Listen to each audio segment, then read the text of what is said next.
Okay traders, आज का session हम लोग स्टार्ट करते हैं। तो सबसे पहले आपको मैं बता दूं कि पहले हम लोग वीकली एनालिसिस करेंगे और फिर जो हमारा आज का टॉपिक है कि how to develop the FX mindset, उसके बारे में जाएंगे। अब उससे जाने से पहले कुछ इंपॉर्टेंट इन्फॉर्मेशन मैं आपसे शेयर करूंगा और इसको मैं दो पार्ट के अंदर शेयर करूंगा। पहला तो मैं अभी बता रहा हूँ, फिर इसको मैं रिलेट करूंगा जब हम ये इस कॉन्सेप्ट के ऊपर आएंगे कि how to develop the forex trader mindset. तो ये इसको आपको उसकी इंपॉर्टेंस के बारे में पता लगेगा। तो पहली बात, जो लोग फॉरेक्स मार्केट में नए हैं तो मैं आप लोगों को बता दूं, फॉरेक्स मार्केट एक जंगल है, बहुत बड़ा जंगल है, बहुत बड़ा मार्केट है।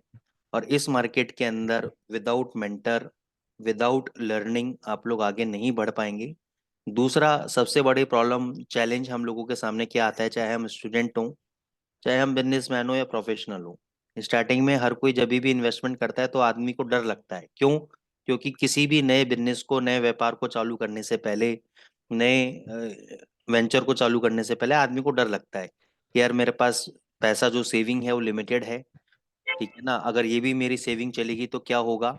या स्टूडेंट को लगता है कि यार मेरे पास फीस के भी पैसे नहीं है, लेकिन मेरे को फॉरेक्स मार्केट सीखना है, करना है, समझना है। तो आप लोगों के लिए एक बहुत अच्छी अपॉर्चुनिटी हम आप लोगों के लिए लेकर आए हैं, और वो है हमारा career development programme conducted by Bluebell academy. बहुत ज़बरदस्त प्रोग्राम है। उसको आप 2 मिनट मैं लूँगा उसको समझाने के लिए, तो आप लोग थोड़ा सा मेरे साथ बियर कीजिएगा, फिर हम लोग अपने टॉपिक के ऊपर चलेंगे। तो करियर डेवलपमेंट प्रोग्राम आप लोगों के लिए जानना बहुत ज़रूरी है कि जितने भी लोग हमारे अगर एडवांस कोर्सेज के अंदर आते हैं तो उनको हम एक अपॉर्चुनिटी दे रहे हैं हमारे साथ काम करने के लिए। दुबई रजिस्टर्ड हमारी, थाईलैंड बेस्ड रजिस्टर्ड हमारी एक वोंग फाइनेंशियल मार्केट करके एक कंपनी है हमारी, जो कि लाइसेंस है for the fund management purpose. Wong, जो वोंगा कंपनी है हमारी, उसके जरिए हम आपको, अगर आप एडवांस कोर्स करते हैं बुलबेल एकेडमी के थ्रू, उसके बाद हम आपको एक फंड देंगे $10,000 का। कितने डॉलर्स का? $10,000 का हम आपको एक फंड प्रोवाइड कराएंगे। ये आपका एक इसको आप चाहे फाइनल टेस्ट समझ लीजिए, आप अपना एग्जाम समझ लीजिए, वॉट एवर आप समझ लीजिए, ठीक है। बहुत अच्छी अपॉर्चुनिटी है। $10,000 का आपको फंड मिलेगा after completion of the advance courses, जो आपको बुलबेल एकेडमी के थ्रू करना पड़ेगा। आपको क्यों करना पड़ेगा, किस लिए करना पड़ेगा, वो सब मैं आपको बताऊंगा अभी। $10,000 जब आपको मिलेगा तो आपको 60 डेज से लेकर मैक्सिमम 90 डेज, वैसे 60 डेज का क्राइटेरिया है, 90 डेज भी हम कंसिडर कर सकते हैं किसी केसेस के अंदर जिसमें मान के चलो मार्केट में मूवमेंट नहीं है या कुछ भी नहीं है। तो आपको 40% का एक कंसिस्टेंट रिटर्न आपको निकालना पड़ेगा। अब ये हर महीने नहीं है, आप भी सोचें कि हर महीने 40% नहीं, ये 60 दिन से 90 दिन के अंदर आपको एब्सोल्यूट रिटर्न है। 40% आपको $10,000 पे आपको एक consistent return with proper strategy, with proper stop loss targets के साथ आपको 40% का रिटर्न निकालना पड़ेगा। अब ये आप कैसे निकालोगे, ये आप कैसे निकालोगे? ये इसके लिए आपको क्या चाहिए, आपको स्किल चाहिए। कौन सी स्किल चाहिए आपको, जिसके बारे में आज हम आपसे बातचीत करेंगे। इसलिए मैंने कहा कि इसको मैं दो पार्ट में आपको समझाऊंगा। तो जब तक वो स्किल्स आपके पास नहीं होगी, देखो प्रॉब्लम क्या है, प्रॉब्लम पैसे की नहीं है, पैसा हम आपको दे रहे हैं, ठीक है ना, पैसा हम आपको दे रहे हैं, कमाने का अवसर आपको दे रहे हैं, लाइफ में आगे बढ़ने का अवसर आपको दे रहे हैं। आपका कुछ नहीं लगेगा, आपका जो लगना है एक मिनिमम एडवांस कोर्स का जो लगना है वो लगना है आपका, ठीक है ना। उसके बाद आपको फंड कैसे मिलेगा, आप कैसे प्रॉफिटेबल रहोगे, आपको बड़ा फंड कैसे मिलेगा, वो सारी जिम्मेदारी हमारी है। आपके अंदर बस स्किल होनी चाहिए, मेहनत करने का जज्बा होना चाहिए। अगर आप मेहनत करते हो, स्किल होती है आपके पास, स्किल डेवलपमेंट हम आपकी कराएंगे, मेहनत आपको करनी पड़ेगी। तो $10,000 का जो आपको फंड मिलेगा तो 40% का आपको कंसिस्टेंट एक रिटर्न 60 दिन के अंदर से लेकर 90 दिन के अंदर दिखाना पड़ेगा। उसके बाद कंपनी आपको $1,00,000 का, कितने का, $1,00,000 का फंड देगी। अगर आप चाहें घर से बैठ के करना चाहें, घर से बैठ के दुबई जाके करना चाहें, तो वीज़ा वीज़ा सब कंपनी अरेंज करा के देगी आपको। दुबई में हम आपको अपने जो फाइनेंशियल मार्केट कंपनी है वोंगा, उसके अंदर हम आपको एज ए पार्टनर इंट्रोड्यूस करेंगे, फंड पार्टनर इंट्रोड्यूस करेंगे। और उसमें आपको एक रिटर्न सेट हो जाएगा कि हाँ इतना रिटर्न आपको निकालना है। वो रिटर्न आप हर महीने निकालेंगे उस फंड्स के ऊपर। आपका कोई भी इसमें रिस्क नहीं है। इसके अंदर एक लिमिट हम बांधेंगे लॉस की, कि भाई सपोज जैसे मान के चलो 20% का लॉस हो गया या 15% का लॉस हो गया, वॉट एवर, ठीक है ना, तो आप सिस्टम से बाहर हो जाएंगे फिर। वो लॉस, क्योंकि वो लॉस कंपनी का है, आपका नहीं है। लेकिन कंपनी को भी देखो लॉस एक लेवल तक लेगी कंपनी, ऐसा नहीं है कि पूरा $1 लाख का लॉस ले लेगी, एक लेवल तक लेगी। लेकिन ये $1 लाख तक पहुंचने के लिए आपको पहला स्टेप $10,000 का पास करना पड़ेगा। उसमें आपका पूरा डेटा एनालिसिस होगा कि आप किस टाइप के ट्रेडर हैं आप, ठीक है ना, किस टाइप का आपने ट्रेड लिया है, लॉजिक के बेसिस पे लिया है या तुक्के के बेसिस पे लिया है। ये जब फर्स्ट इवैल्यूएशन टेस्ट आपका क्लियर हो जाएगा तो आपको $1 लाख का फंड मिलेगा। ठीक है। $1 लाख के फंड के बाद आपको उसमें प्रॉफिट शेयरिंग वगैरह भी सब कुछ मिलेगी। तो हमारे अभी 3 टाइप के आपके कोर्सेज चल रहे हैं बुलबेल एकेडमी के अंदर। आप इसमें इंट्राडे ट्रेडिंग सीखेंगे, स्विंग ट्रेडिंग सीखेंगे, पोजिशनल ट्रेडिंग सीखेंगे आप लोग। पूरा बेसिक से लेके एडवांस लेवल तक हम आपको इसमें बताएंगे कि how to trade on the basis of fundamental, technical analysis, sentiment analysis. ठीक है, न्यूज़ पे कैसे ट्रेड करना है आपको, पूरा फॉरेक्स मार्केट की जानकारी देंगे आपको। तो ये पूरे फॉरेक्स कोर्सेज की जानकारी आपको बुलबेल एकेडमी से मिल जाएगी। ठीक है ना, देखो यहाँ पे लिखा भी हुआ है career development program Dubai opportunity. तो पहले आपको $10,000 का अकाउंट मिलेगा after completion of the advance courses. ये आपका एक फाइनल टेस्ट होगा आपका, जिसमें आपको 40% का गेन कंपनी को लाके दिखाना पड़ेगा आपको। फिर आपको सेकंड फेज के अंदर आपको दुबई बुलाया जाएगा। आपको वहां पे देखा जाएगा कि 6 महीने आप कंटिन्यूस परफॉर्मेंस कर पा रहे हैं नहीं कर पा रहे। अब इस बीच आपको सैलरी पे आना चाहे सैलरी मिलेगी, प्रॉफिट शेयरिंग आना चाहे प्रॉफिट शेयरिंग मिलेगी, food and lodging expenses company bear करेगी, मतलब सारी चीजें इन्फॉर्मेशन आपको जो है बुलबेल से मिल जाएगी। लेकिन ये एक जो अपॉर्चुनिटी के बारे में मैं आपको बता रहा हूँ, कल को आप ये कहें कि भाई हमारे पास पैसा नहीं है, तो पैसे की प्रॉब्लम नहीं है। हमारे पास जो प्रॉब्लम है वो स्किल्स की प्रॉब्लम है, कि स्किल्ड बंदा हमारे पास नहीं है, हमारे पास स्किल्ड फंड मैनेजर्स नहीं है। फंड के लिए तो पूरा वर्ल्ड पड़ा हुआ है, पूरा वर्ल्ड आज फंड देने को रेडी बैठा हुआ है कि भाई आओ हमसे फंड ले जाओ, लेकिन कमाओ, तुम खुद अपने लिए भी कमाओ हमारे लिए भी कमाओ। तो इस अपॉर्चुनिटी को आप मिस ना करें। ठीक है। इसके बारे में मैं दोबारा आप लोगों से बातचीत करूंगा, लेकिन पहले आज का जो मेन टॉपिक है उस पर हम लोग आ जाते हैं। तो सबसे पहले डॉलर इंडेक्स के ऊपर हम लोग आ जाते हैं। अब डॉलर इंडेक्स को समझने के लिए आपको इसके फंडामेंटल्स पे जाना पड़ेगा। अब जैसे मैं आपको कई वीक से बोल रहा हूँ कि भाई फंडामेंटल वीक है। क्यों वीक है फंडामेंटल? क्योंकि जो फेड चेयरमैन है उन्होंने क्लियर कर दिया है कि भाई हम 2024 के अंदर इंटरेस्ट रेट को रिड्यूस करेंगे। मई मंथ के अंदर ये बात ऑलरेडी डिस्काउंटेड हो गई है। डिस्काउंटेड का मतलब क्या होता है कि ये बात स्मार्ट मनी को पहले से पता थी, और इसलिए ये जो सेलिंग आप देख रहे हो डॉलर इंडेक्स के अंदर, ये ऑलरेडी आ चुकी है। ठीक है, क्योंकि मार्केट में क्या होता है कि जो इन्फॉर्मेशन हमारे पास आती है वो लेट आती है, लेकिन स्मार्ट मनी के पास हमसे पहले इन्फॉर्मेशन पहुंच जाती है। ठीक है, तो उसको भी कैसे डिकोड करेंगे वो सब हम एडवांस कोर्सेज के अंदर कवर अप करते हैं कि उसको हम कैसे डिकोड करेंगे। क्योंकि ऐसा नहीं है कि एडवांस कोर्सेज मान लो किसी ने आपने किया हुआ है तो उसके अंदर हम रेगुलर चेंजेस करते रहते हैं, नए नए कंटेंट्स अपडेट करते रहते हैं, नए नए सब्जेक्ट को अपडेट करते रहते हैं, नए नए थ्योरीज को स्ट्रेटेजीज को अपडेट करते रहते हैं हम लोग। ठीक है। अब क्या होगा जब इंटरेस्ट रेट आपका रिड्यूस की बात चल रही है, तो ये चीज डिस्काउंटेड थी। डिस्काउंटेड मतलब कि इस चीज को पहले ही मार्केट ने एनकैश कर लिया और बाजार को नीचे ले गए। लेकिन जब ये न्यूज हमारे पास आई, उसके बाद से क्या हुआ, डॉलर इंडेक्स आपका ऊपर आने लगा, क्योंकि न्यूज पे जो इफेक्ट आना था तो पहले आ चुका। जब ये न्यूज हमारे पास आई तब तो डॉलर ऊपर जाने लगा। अब उसका कारण क्या है? देखो क्या होता है, मार्केट में एक टेबल होती है जिसको बोलते हैं डॉट प्लॉट। क्या बोलते हैं? Dot plot. ये बेसिकली आपकी एक इंटरेस्ट रेट की टेबल, प्रोजेक्शन टेबल होती है, जिसमें फेड के जितने भी एनालिसिस हैं होती है, वो analysis co dot plot table में डाला जाता है। और डॉट प्लॉट एक एनालिसिस नाम की एक चीज होती है, कभी मैं विस्तार से आपको बताऊंगा इसके बारे में। इस डॉट प्लॉट प्रोजेक्शन के अकॉर्डिंगली ये कावियत लगाई जा रही है कि भाई जो फेड है वो आपका 5 टाइम्स इन ए ईयर, यानी 2024 के अंदर 5 बार आपका इंटरेस्ट रेट रिड्यूस करेगी। लेकिन अगर मान के चलो पूरा साल अभी बाकी है, 2024 तो चालू भी नहीं हुआ, लेकिन अगर कुछ एडजस्टमेंट इसके अंदर होता है, गाइस प्लीज मेरे उस पे आप ना लिखें। अगर मान के चलो कुछ एडजस्टमेंट आपका होता है, कुछ एडजस्टमेंट्स अगर होता है, मान के चलो 3 टाइम्स गवर्नमेंट कहती है कि हम 3 टाइम ही इंटरेस्ट रेट रिड्यूस करेंगे, तो ये डॉलर के लिए कई बार पॉजिटिव हो जाता है और डॉलर इंडेक्स यहाँ से ऊपर भाग सकता है आपका। क्योंकि अगर 5 टाइम मान लो बहुत बुरी खबर है, अब बहुत बुरी खबर मान के चलो वो एडजस्ट हो गई और कुछ कम बुरी खबर आई, तो हम लोग खुशी नहीं मनाते कि यार चलो इतनी बुरी खबर थी, कुछ ना से कुछ बढ़िया सही, तो हम लोग खुशी एक रिजॉइस करते हैं लाइफ के अंदर, यार चलो कुछ तो अच्छा हुआ। मतलब तो अगर 5 टाइम से घट के गवर्नमेंट ने 3 टाइम ही इंटरेस्ट रेट रिड्यूस किया साल में, तो ये डॉलर के लिए अच्छी न्यूज है, पहली बात। दूसरी बात, अच्छा ये जो डेटा डिसाइड करते हैं इंटरेस्ट रेट रिड्यूस करने का, क्यों कर रहे हैं? गवर्नमेंट कह रही है कि भाई हमारा जो इन्फ्लेशन है, हमारा जो इन्फ्लेशन है वो अंडर कंट्रोल आ रहा है, अंडर कंट्रोल आ रहा है, यानी इन्फ्लेशन के फिगर जो है वो नीचे की तरफ आ रहे हैं, तो हमें इंटरेस्ट रेट बढ़ाने की जरूरत नहीं है। दूसरा क्वेश्चन, वेनेसडे को आपका एफओएमसी की मीटिंग है, एफओएमसी की मीटिंग है इस वेनेसडे को, फेडरल ओपन मार्केट कमेटी की मीटिंग है। इंटरेस्ट रेट इंक्रीज नहीं होगा, ये बात तो हमें पहले ही पता है। लेकिन कल क्या है? कल आपका ट्यूसडे है और कल आपका सीपीआई डेटा है। सीपीआई डेटा किसका बेंचमार्क है? सीपीआई डेटा आपका इन्फ्लेशन यानी महंगाई दर का बेंचमार्क है। तो कल अगर सीपीआई डेटा इंक्रीज होकर आता है, फ्राइडे को क्या हुआ? फ्राइडे को आपका non farm payroll data increase होकर आया, non non farm payroll data आपका पॉजिटिव आया, जिसकी वजह से डॉलर को एक बूस्ट मिल गया ऊपर की तरफ।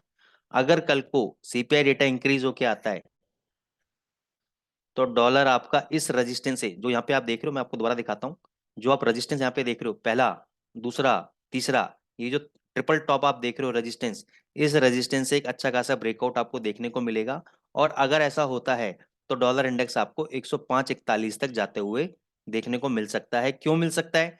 क्योंकि अगर इन्फ्लेशन बढ़कर आया तो ये बात क्लियर हो जाएगी कि हो सकता है कि शायद इंटरेस्ट रेट रिड्यूस ना करें सरकार, और इंटरेस्ट रेट अगर रिड्यूस नहीं करेगी, which is positive for the dollar index, विजिटिव positive for the dollar index.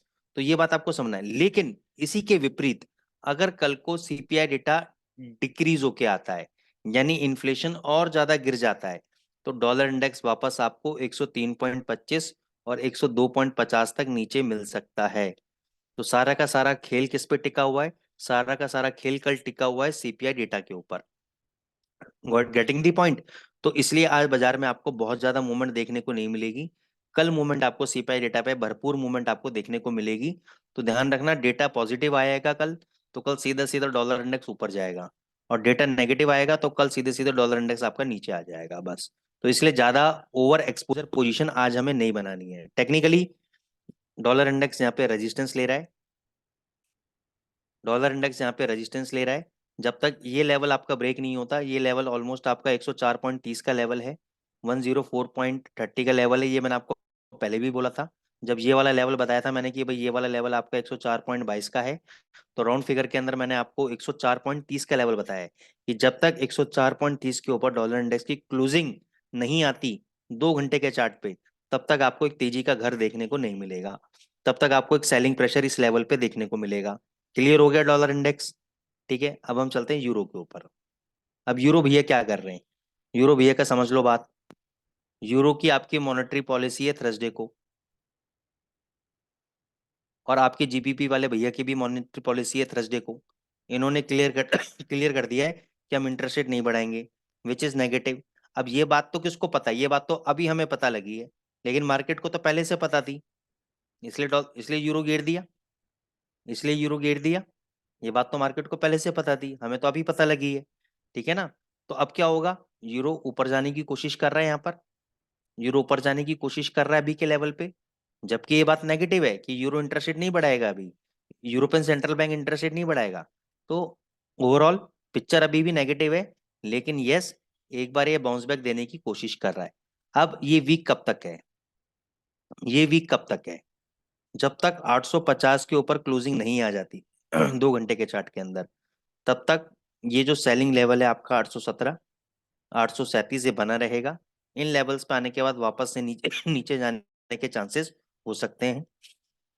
अगर 850 के ऊपर बंद हो गया यूरो, तो ये आपका 950 तक ऊपर फ्लाई करेगा।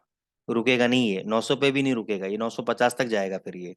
लेकिन अगर 850 ने ब्रेक नहीं किया तो नीचे ये 700, और 700 के बाद 650 तक आपका गिर सकता है। आज के डेट में 750 पे इंस्टीट्यूशनल ने बाइंग की बिड लगा रखी है, उन्होंने बाइंग पोजीशन क्रिएट की है यहाँ पे। इस वजह से आपको यहाँ पे बाइंग प्रेशर देखने को मिल रहा है, क्योंकि मेरे पास जो इंस्टीट्यूशनल डेटा एक्सेस है उसके अकॉर्डिंगली 750 पे इन्होंने बाइंग की है। दूसरी बाइंग इनकी 650 पे, 700 पे नहीं है, 650 पे दूसरी बाइंग की बिड। अगर कल को 750 का लेवल टूटता है तो नीचे ये 650 तक गिर सकता है यूरो यूएसडी। लेकिन जब तक 750 का लेवल होल्ड है, एक बार ये आपको 800 और 820 तक वापस देख सकता है। तो आप चाहो तो स्कैल्पिंग के लिए अभी आप बाय कर सकते हो।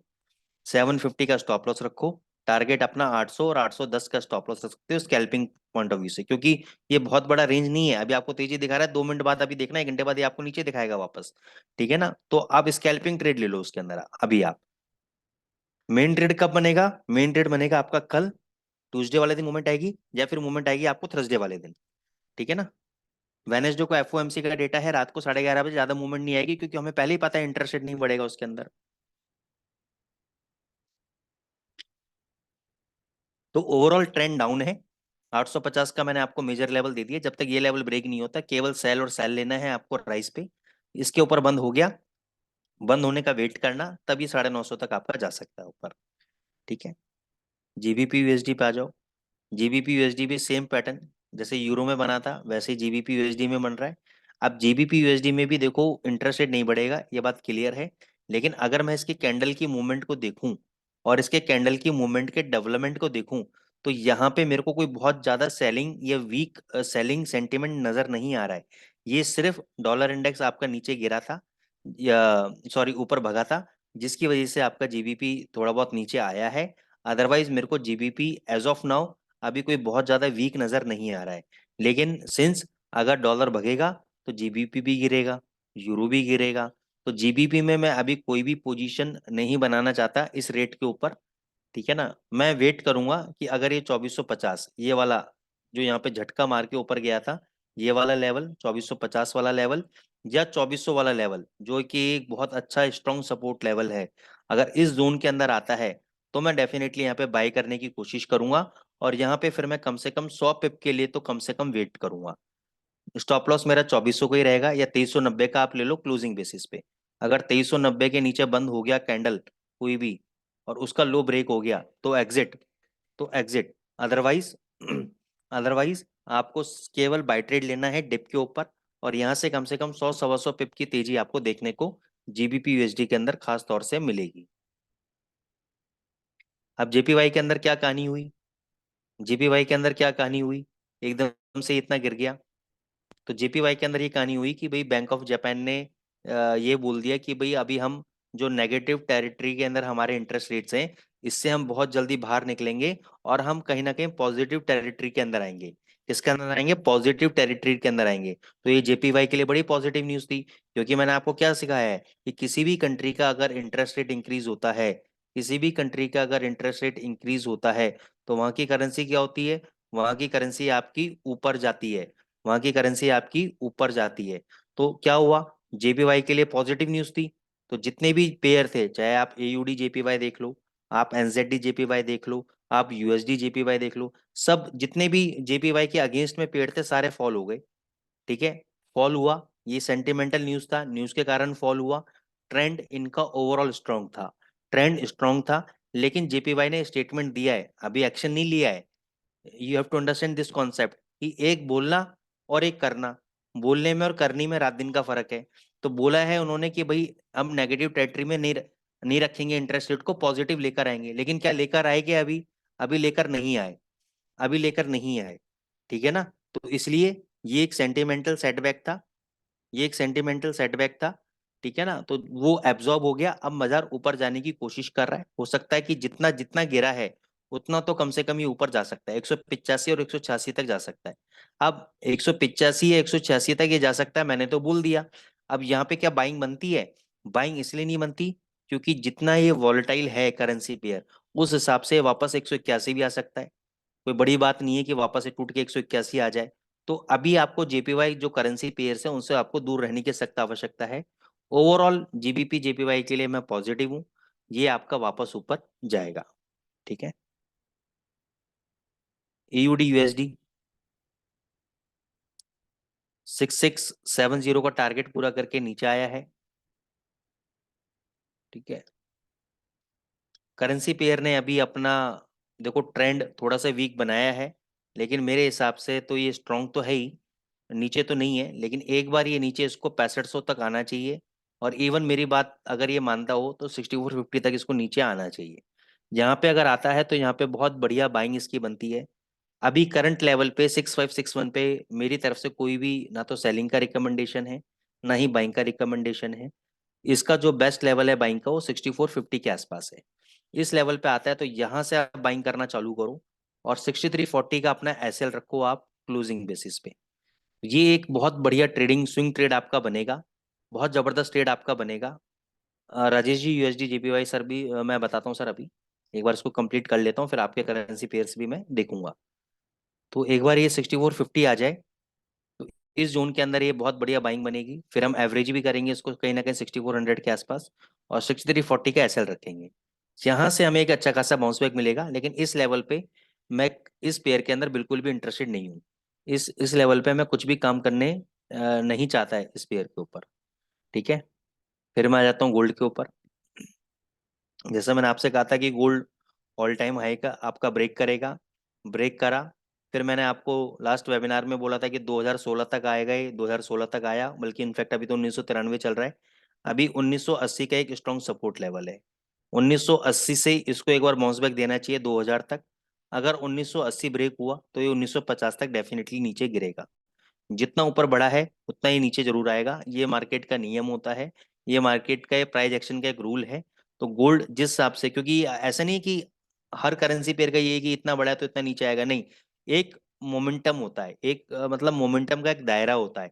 तो जिस दायरे के अंदर ये जिस हिसाब से आपका गोल्ड भगा है, तो वो दायरा मेरे को ये बताता है कि भी जितना ऊपर ये गया है उतना ही नीचे एक बार चेक करने आएगा। तो मेरे हिसाब से तो इसका जो शॉर्ट टर्म टारगेट है वो 1950 है, यहाँ तक इसको नीचे गिरना चाहिए।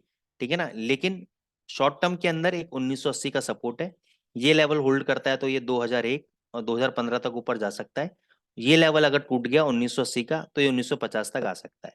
तो आज अगर आपको 1980 82 83 के आसपास मिलता है तो वहां पे आप बाय ट्रेड एक एग्जीक्यूट कर सकते हो स्कैल्पिंग के लिए, 2 4 5 पॉइंट के लिए।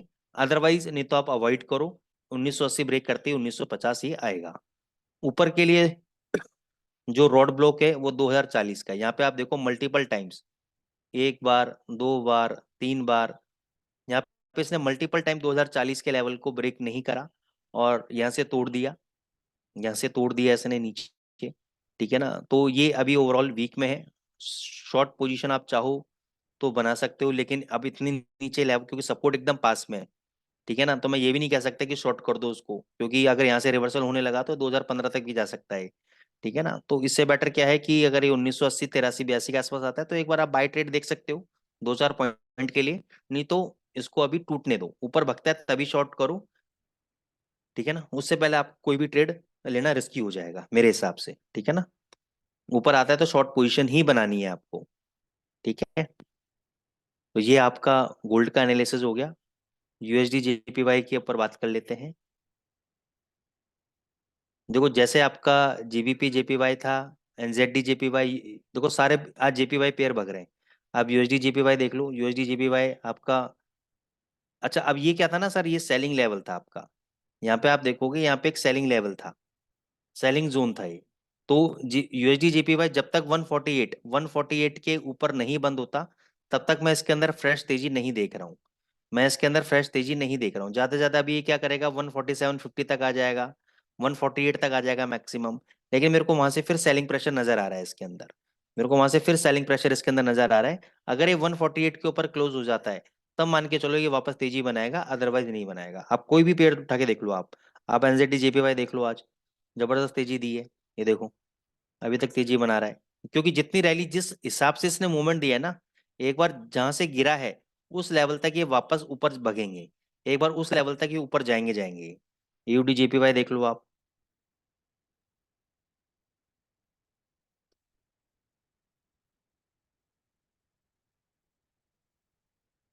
UDGPY देख लो, हम भग रहे हैं। तो जिस लेवल तक ये गिरे है ना, उस लेवल तक एक बार ये अप्रोच करना है, जैसे 9650 9650 तक जाएगा ये, तो ये वहां तक जाएंगे जाएंगे एक बार ये। ठीक है ना?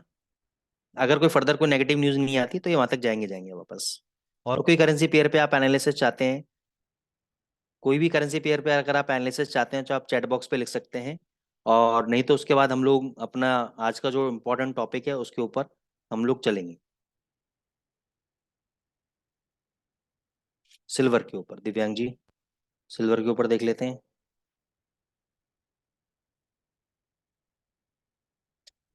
सिल्वर का जैसा मैंने कहा, गोल्ड का स्ट्रक्चर वीक है तो सिल्वर का भी है। सिल्वर 22.40 तक आपका नीचे गिर सकता है। ऊपर अगर 23.60-70 आता है तो ये सेलिंग का लेवल है। 23.60-70 तक आप सेलिंग करो। नीचे 22.40 तक तो नीचे गिरेगा गिरेगा ये। 22.40 तक ये नीचे आएगा ही आएगा सर। ठीक है ना? ऊपर भगने पे शॉर्ट पोजीशन ही बनाओ, इसके अंदर ये नीचे ही 22.40 तक आएगा आएगा। ठीक है सर?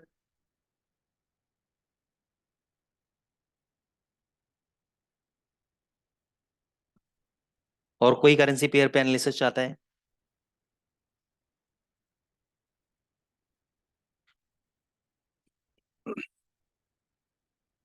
30 सेकंड्स का मैं आपको टाइम दे रहा हूँ, जल्दी से आप कर लीजिए, फिर हम लोग अपने मेन टॉपिक के ऊपर चलेंगे। और कहीं मत जाइएगा, आज का जो सेशन है बहुत ही ज़्यादा नॉलेज से भरपूर होने वाला है।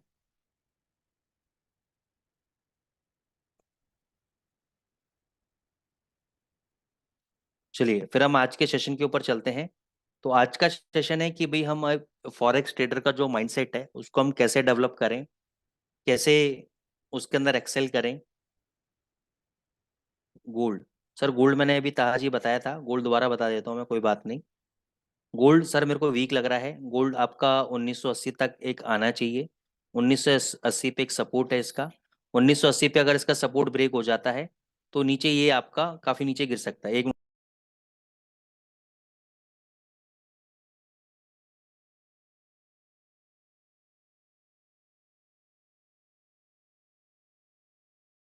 हाँ जी, तो 1980 का सपोर्ट है। 1980 का सपोर्ट अगर ब्रेक होता है तो ये 1950 तक आपका नीचे गिर सकता है आपका। ठीक है ना? और इसका ओवरऑल स्ट्रक्चर वीक ही है, अगर ऊपर भी जाता है तो ये नीचे ही आएगा आपका। ठीक है, ये नीचे ही गिरेगा आपका। ठीक है ताहा सर? क्लियर हो गया? अब हम लोग चलेंगे अपने मेन टॉपिक की तरफ। एक सेकंड का समय दीजिएगा।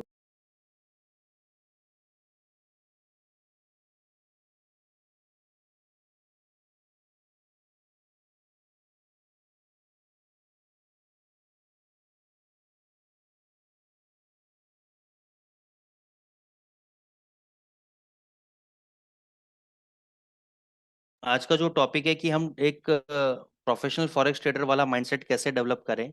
तो प्रोफेशनल फॉरेक्स ट्रेडर का माइंडसेट डेवलप करने से पहले कुछ इंपॉर्टेंट बातें हैं जिसको आपको जानना जरूरी है, जो शायद मैंने लास्ट वीक भी क्लासेस में आपको समझाई थी। ठीक है, उसको मैं आज फिर रिपीट करूंगा और उसमें कुछ ऐड ऑन भी करूंगा मैं। ठीक है, अगर आप लोगों को याद हो तो मैं आपको देखो समझा देता हूँ कि आपको चार चीजों की आवश्यकता है।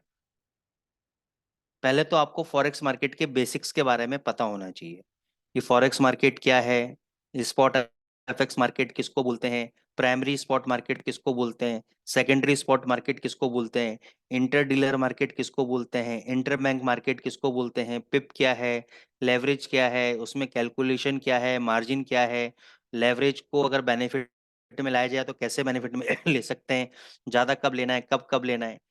तीसरा, हमें नॉलेज होनी चाहिए टेक्निकल एनालिसिस के बारे में, फंडामेंटल एनालिसिस के बारे में और सेंटिमेंट एनालिसिस के बारे में। ये आपकी एक बेसिक रिक्वायरमेंट है। और इसके बाद हमें नॉलेज होनी चाहिए इनसे सुप्रीम चीजों के बारे में, जिसका नाम है आपका रिस्क मैनेजमेंट और आपका मनी मैनेजमेंट। ठीक है, अभी रिस्क मैनेजमेंट मनी मैनेजमेंट क्या है इसके ऊपर भी हम आएंगे, क्योंकि देखो आप एक बिजनेस करने जा रहे हो, आप एक व्यापार करने जा रहे हो, बिजनेस करने जा रहे हो। अगर आपको ये नहीं पता है कि मेरे व्यापार के अंदर मेरा कितना माल लगेगा, कितना माल मेरे को बनाना है। एक छोटा सा एग्जांपल मैं आपको देता हूँ। आपने मान के चलो एक हलवाई की दुकान खोली। आज आपको ये नहीं पता कि आज मेरी कितनी किलो बर्फी बिकेगी, कितने किलो मेरा गुलाब जामुन बिकेगा, कितना मेरा कलाकंद बिकेगा, कितना मेरा फलाना आइटम बिकेगा। तो आप व्यापार नहीं कर पाओगे। शाम को पता लगा आपने माल तो बहुत सारा बना लिया, आपका माल बिका नहीं, ठीक है ना, तो उसकी भी, उस हलवाई के दुकान की भी कैलकुलेशन होती है। ऐसा नहीं कि कोई भी हलवाई की दुकान खोल के बैठ गया और बेचने लग गया मिठाई, नहीं सर, पूरी कैलकुलेशन होती है कि कितना क्वांटिटी, कितना माल बनना है आज। दूसरा, फिर डिसाइड ये होता है कि अभी सीजन कौन सा है, शादी का सीजन चल रहा है, दिवाली का सीजन चल रहा है, ईद का सीजन चल रहा है, नया साल का सीजन चल रहा है, इस पे कितनी खपत उठेगी, मेरे एरिया में कितने कस्टमर आते हैं, कितने का फुटफॉल है यहाँ पे, कितने कस्टमर, 10,000 कस्टमर आते हैं डेली यूनिक, 2,000 आते हैं, 1,000 आते हैं, 500 आते हैं, उसमें से कितने लोग यहाँ पे मिठाई परचेज करते हैं, पूरी कैलकुलेशन होती है इसके पीछे। ऐसा नहीं है कि हमें लगता है कि भाई दुकान खोल के बैठ जाओ कहीं पर भी और काम चल जाएगा, ऐसा नहीं होता। पूरी सर्वे, पूरी एक जो मतलब एक एमबीए बंदा करता है ना, उससे भी हाई लेवल की एक कैलकुलेशन होती है इसके अंदर। दिवाली पे कितना मिठाई बिकेगी, कितना खोआ बिकेगा, कितना मावा बिकेगा, ठीक है ना, कितना आपका दूध बिकेगा, कितनी बर्फी, कितने लड्डू, तो पूरी कैलकुलेशन होती है। अगर सेम वे में फॉरेक्स मार्केट के अंदर भी अगर आपको ये नहीं पता है कि मेरे को कितने इक्विटी पे कितना लॉट साइज लेना है, ठीक है, मेरे को कितना ट्रेड लेना है, क्या मेरा एसएल रहना चाहिए, क्या मेरा रिस्क रिवॉर्ड रेशो रहना चाहिए, आप बिजनेस नहीं कर पाओगे। कब क्वांटिटी बढ़ानी है, कब क्वांटिटी घटानी है, कभी सोचा है इस बारे में?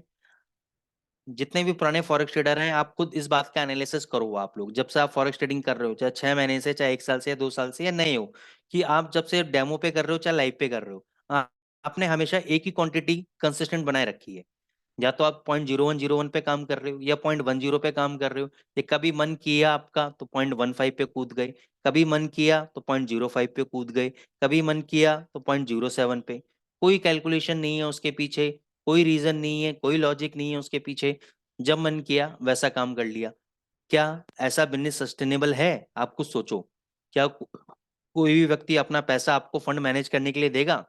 मैं कहता हूँ दूसरी बात कर लेते हैं अपन, दूसरी बात करते हैं। आज जिस भी तरीके से आप ट्रेडिंग कर रहे हो, मान के चलो जिस भी तरीके से आप ट्रेडिंग कर रहे हो, उसी सेम तरीके से अगर मैं ट्रेडिंग कर रहा हूं, मैं एक फंड मैनेजर हूं मान के चलो, और आपका ट्रेडिंग करने का तरीका और मेरे ट्रेडिंग करने का तरीका सेम है, एक बार के लिए आप मान लो, और आप एक क्लाइंट हो, मैं फंड मैनेजर हूं, तो क्या आप मेरे ट्रेडिंग स्टाइल को जानने के बाद अपने जीवन भर की पूंजी, अपनी सेविंग, अपने एफडी का पैसा निकाल के मुझको दोगे फंड मैनेज करने के लिए? 2 मिनट के लिए सोचो आप सोचो, खुद को पैसा दे रहे हो आप, खुद का, आपका ट्रेडिंग स्टाइल मैं कॉपी कर रहा हूं। अगर आपका आंसर अंदर से आता है यस, तो आप बिल्कुल सही ट्रेडिंग स्टाइल चल रही है आपकी, आपको कॉन्फिडेंस है कि जो ट्रेडिंग स्टाइल आप यूज कर रहे हो वर्ल्ड की बेस्ट ट्रेडिंग स्टाइल है, या आपके लिए बेस्ट है, दुनिया के लिए हो ना हो, आपके लिए बेस्ट है। लेकिन अगर आपका आंसर आता है नहीं, इसका मतलब आप गलत रास्ते पर हो, you you are doing the wrong thing. क्यों? आप गलत तरीके से पैसा कमा रहे हो। कैसे पैसा कमाते हो आप लोग? गोल्ड आ गया 2,000, बाय कर लो सर, 2,002 चला गया, बेच दो, मजा आ गया, 2 पॉइंट आ गए, फिर दोबारा आ जाए, दोबारा बाय कर लो, 1980 आ गया और बाय कर लो, 1990 आ गया और बाय कर लो, 1970 आ गया, बाय कर लो, 70 वाला 75 में निकाल दो, 80 में निकाल दो, 80 90 वाला पड़ा रहेगा। फिर 2 दिन बाद, 3 दिन बाद 80 85 या 80 वाला भी निकाल दो। वहां सर मजा आ गया, प्रॉफिट बढ़ रहा है, इक्विटी आ रहा है, अब मैं फंड मैनेजर बन चुका हूँ, मेरे को गोल्ड की चाल समझ में आ गई है, अब मैं पैसे लूंगा दुनिया से, अब मैं फंड बांटूंगा 5%, 7%, 10%, ठीक है ना। लेकिन हकीकत क्या है, एक समय ऐसा आएगा कि बाजार आपको एक ऐसा फेज दिखाएगा कि आपकी सारी इक्विटी जीरो होती चली जाएगी, सारी इक्विटी आपकी जीरो होती चली जाएगी। अब प्रॉब्लम क्या है? प्रॉब्लम ये नहीं है कि आपको नॉलेज नहीं है इन सब बातों की, प्रॉब्लम ये नहीं है कि आपको इस बात स्टॉप लॉस का ज्ञान नहीं है आपको, प्रॉब्लम ये है कि जहां पे आप स्टॉप लॉस लगाते हो वहीं पे स्टॉप लॉस हिट करता है और प्राइजेस आपके फेवर में आ जाता है आपका पोजीशन काटने के बाद। तो आपको क्या लगता है कि मैंने सर की बात क्यों मानी? मैंने सर की बात क्यों मानी? अगर मेरा स्टॉप लॉस हिट हो रहा था तो मैं होल्ड करता ना पोजीशन, थोड़ी देर वेट करता, शाम को डेटा था, मैं एवरेज करता, एक दिन बाद ऊपर आ जाता, 2 दिन बाद ऊपर आ जाता, रेट दे जाता, क्यों मैंने स्टॉप लॉस काटा? तो बाजार यही चाहता है कि आप स्टॉप लॉस ना काटो, बाजार यही चाहता है कि भाई आप ये सब रूल्स फॉलो मत करो, क्योंकि बाजार चाहता है कि आप एवरेज करो, एवरेज करते करते करते करते एक दिन बाजार ऐसी पटकनी आपको देता है कि आपका अकाउंट जीरो हो जाता है। तो क्या जो ट्रेडिंग स्टाइल से आप कर रहे हो, चलो ये तो $1,000 की बात है, $2,000 की बात है, $10,000 की बात है, क्या अगर मैं आपको 100 करोड़ का फंड दे दूं फॉर एग्जाम्पल, भाई आपके सपने तो होंगे ना कि मैं 100 करोड़ का फंड मैनेज करूं, 200 करोड़ का, या जिंदगी भर आपको $1,000 के अकाउंट पे, $2,000 के अकाउंट पे, $10,000 पे जीवन निकालना है, सपने बड़े भी तो होंगे ना, कुछ करना है लाइफ के अंदर। तो अगर 100 करोड़ का फंड मैं दे दूं तो क्या आप इसी ट्रेडिंग स्टाइल से ट्रेड करोगे? और क्या इस ट्रेडिंग स्टाइल से आप रिटर्न निकाल पाओगे? तभी भी क्या आप 0.01 पे काम करोगे, 0.10 पे काम करोगे, या एवरेजिंग करते रहोगे? आपको लगेगा 100 करोड़ का फंड है, अब गोल्ड देखता हूँ गोल्ड क्या कर लेगा मेरा। अब मैं देखता हूँ, मैं एवरेज मारता रहता हूँ, मैं शॉर्ट मारता रहता हूँ, देखता हूँ कहाँ तक जाएगा ऊपर, कहाँ तक। तो तभी भी क्या इसी ट्रेडिंग स्टाइल से, सर आप तो कर लोगे, लेकिन इन्वेस्टर आपको पैसा नहीं देगा इस ट्रेडिंग स्टाइल के ऊपर। इन्वेस्टर कहेगा आप इसमें का काम क्या कर रहे हो, ये तो मैं 10वीं क्लास के बच्चों को बैठा के भी कर लूं, कि भी हर 50 पॉइंट नीचे 20 पॉइंट नीचे खरीदता रहे, 10-10 पॉइंट ऊपर बेचता रहे, मेरे को जरूरत क्या है आपकी? तो किस बात के फंड मैनेजर हो आप? तो इतने बड़े फंड पे इस तरीके से काम नहीं होता है। तो ये चीजें आपको समझनी पड़ेंगी कि रिस्क मैनेजमेंट, मनी मैनेजमेंट, इसमें मैं वापस आऊंगा दोबारा। पहले मैं बात करता हूँ टेक्निकल एनालिसिस की। अब टेक्निकल एनालिसिस क्या है? टेक्निकल एनालिसिस क्या है? टेक्निकल एनालिसिस देखो, हमारे पास 4 डेटा पॉइंट होते हैं। ओपन प्राइस होता है हमारे पास, हाई प्राइस होता है हमारे पास, लो प्राइस होता है हमारे पास, और क्लोज प्राइस होता है।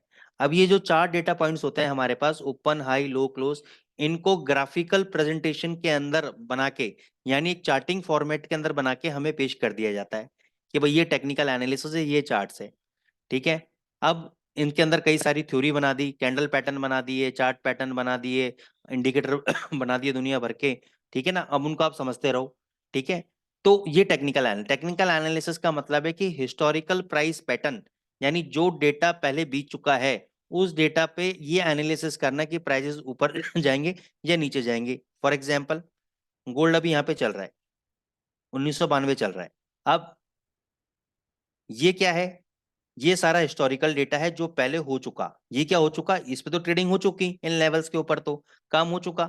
अब इन डेटा को एनालिसिस करके मेरे को ये पता लगाना है कि अब गोल्ड यहां से क्या ऊपर जाएगा या नीचे जाएगा। ये काम होता है टेक्निकल एनालिसिस का। तो इसको बोलते हैं हम चार्ट रीडिंग। इसको बोलते हैं चार्ट रीडिंग। इस पूरे इसको जो पूरा ये ब्रह्मांड है टेक्निकल्स का, इस पे दुनिया भर के इंडिकेटर्स हैं, दुनिया भर के चार्ट पैटर्न्स हैं, दुनिया भर की थ्योरीज हैं। इन सबको, नॉलेज को निचोड़ के हमें ये पता लगाना है कि भाई प्राइस ऊपर जाएंगे या नीचे जाएंगे। That is called technical analysis. ठीक है। अब दूसरी बात आती है कि टेक्निकल एनालिसिस की कुछ मान्यताएं होती हैं, कुछ अजम्पशंस होते हैं। क्या अजम्पशंस होते हैं? टेक्निकल एनालिसिस बाबू बोलता है कि भाई जितने भी मार्केट इंफॉर्मेशन है, all the current market information, जितने भी बाजार की इंफॉर्मेशन है, करंट इंफॉर्मेशन, वो सारी आपकी क्या है, प्राइस में रिफ्लेक्ट होती है। प्राइस में रिफ्लेक्ट होती है। जैसे मार्केट के अंदर आपने मूवी देखी है स्कैम 92, स्कैम देखी होगी, द बिग बुल देखा होगा आपने। उसमें क्या बोलते हैं? भाव ही भगवान छे, ऐसे बोलते हैं ना, भाव ही भगवान छे, कि भाव ही भगवान है, प्राइस ही भगवान है। तो ऐसे ही टेक्निकल एनालिसिस भी यही मानता है कि जितने भी मार्केट इंफॉर्मेशन है, सारी प्राइस के अंदर अवेलेबल है। मान के चलो कैसे? एक ट्रेडर क्या करता है? एक ट्रेडर क्या करता है? या तो बाय करेगा, या वो सेल करेगा, या वो कुछ नहीं करेगा। तो कुछ नहीं की तो हम बात ही छोड़ देते हैं, हम बात करते हैं बाय या सेल की। मेरे को गोल्ड के अंदर बाय करना है, क्यों बाय करना है? मेरे पास इंटरनल इन्फॉर्मेशन है कुछ, मैं अमेरिका का प्रेसिडेंट हूँ, या वहां का मैं फंड मैनेजर हूँ, या जो भी हूँ, मेरे पास इंटरनल इन्फॉर्मेशन है कि जो डेटा आने वाला है वो डेटा गोल्ड के लिए बड़ा पॉजिटिव है, और गोल्ड को यहाँ से बूस्ट मिलेगा। ठीक है ना। या मेरे को पहले पता है कि आज फलाना फलाना कंट्री दूसरे कंट्री पे बम गिरने वाला है, और बम गिरते के साथ ही डर का माहौल पूरे दुनिया में पैदा हो जाएगा। और जब डर का माहौल पैदा होगा तो गोल्ड सबसे ज्यादा, इसका बेनिफिशियरी कौन होगा? गोल्ड होगा। गोल्ड बगेगा, तो मैं पहले से गोल्ड बाय कर लूंगा। तो अगर मेरे पास कोई इंफॉर्मेशन है, उस इंफॉर्मेशन के बेसिस पे मैंने अपना क्या व्यू बनाया? क्या व्यू बनाया? मेरे को तेजी खेलनी है, ये मैंने अपना व्यू बनाया।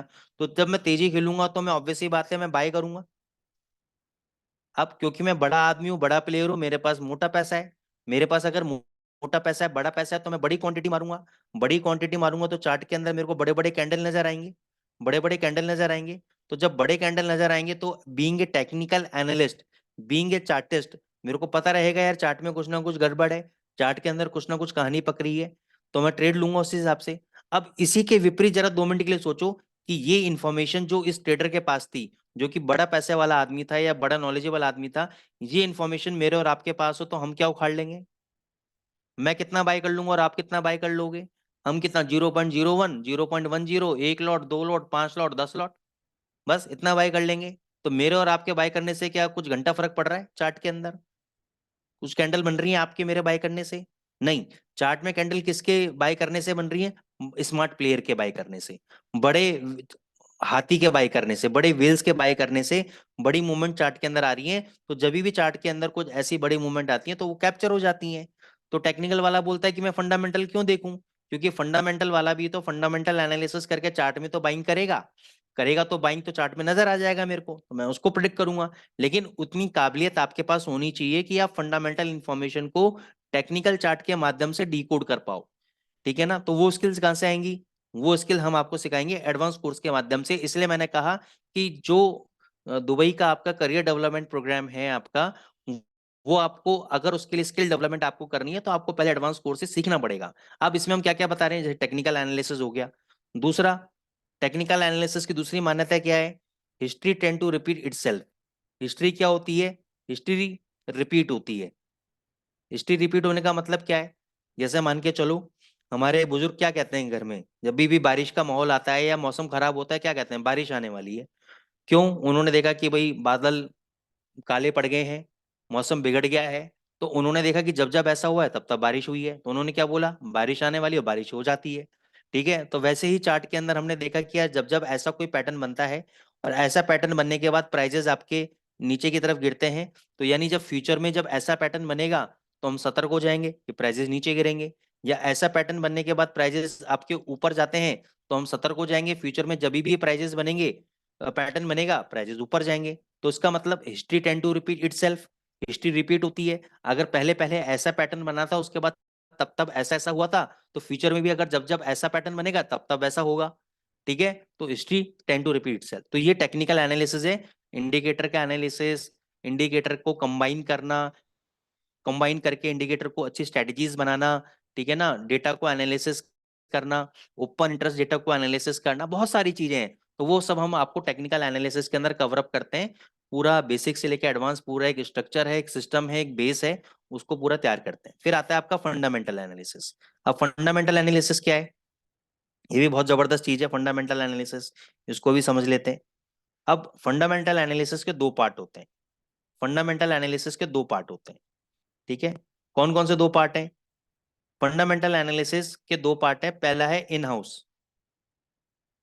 इन हाउस का मतलब हमारे घर में होने वाले डेटा की एनालिसिस, या हमारे देश के अंदर घरेलू जो आंतरिक मामले हैं, हमारे हमारे जो घरेलू मामले हैं, घरेलू जो डेटा पॉइंट्स हैं, वो करेंसी पे क्या इम्पैक्ट डालेंगे, ठीक है ना। उसका मतलब है इन हाउस एनालिसिस फंडामेंटल। दूसरा है ग्लोबल एनालिसिस। ग्लोबल एनालिसिस के अंदर क्या हो गया?